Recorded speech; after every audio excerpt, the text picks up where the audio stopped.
don't see any reason why we should call it a gold rush, because gold rush would mean it's something which will be over soon, and prices are really hot and maybe overpriced. So I think, as Jos showed, the prices, the yield levels between roughly 6 and 7% for two countries where I would say they are Western European in many aspects. I wouldn't think it's overpriced. And there's not also there are not that many deals happening, and there's definitely not the feeling everybody wants to quickly do a deal. As I described earlier, the investors are really careful and are really very diligent in what they are doing. So I wouldn't call it at all a gold rush. The investors are conservative. There are many Germans, and they have all learned their lessons, because for example, the Austrian investors, who have been probably the most aggressive ones in the last boom, they all either can't buy anymore or have learned their lessons and are now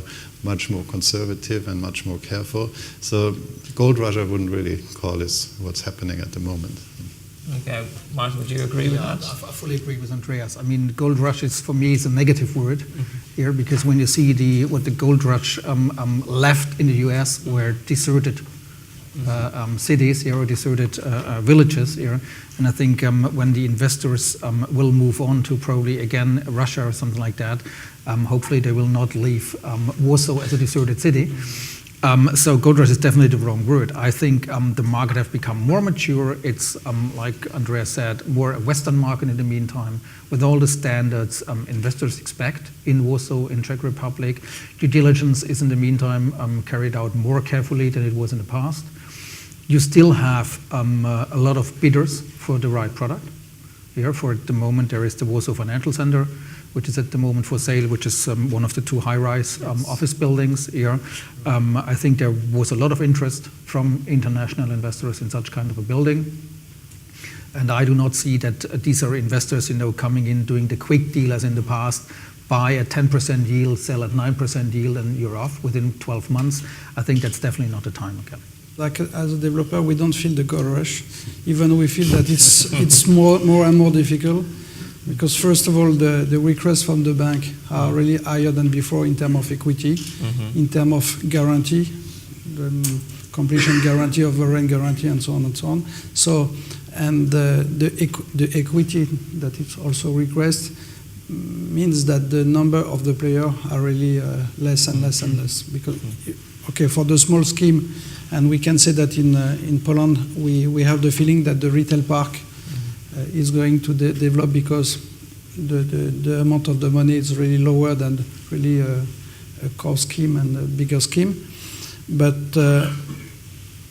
what we feel also from Germany, that we have the feeling that the newcomer as the tenants are coming from Germany, but they stay on the line between Poznan, Warsaw, Wrocław and Katowice on the highway street, and they don't want to go over Warsaw. So all of the newcomers, and we can see that it's more the German German brand.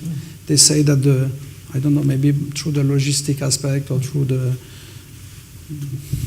I don't know, brain, I don't know what, but they want to stay on this line between Berlin, Poznan, and even Warsaw, Wrocław, or Katowice, Krakow, but they don't have the look for the north part of Poland and the east part of Poland. Maybe just one last comment to the gold rush. Also for me, this has the implication of ending soon. And unfortunately, Jos didn't show these graphs about the debt levels compared to GDP we have in CE. So it's really much below EU average. I think Hungary is the only country which is about EU average. All the other countries in CE are way below EU average in their debt levels, and nothing comparable to Italy or Ireland or whatever. And the other thing is the growth rate. So we still this year will have very good growth rates in most of the CE countries, and much higher.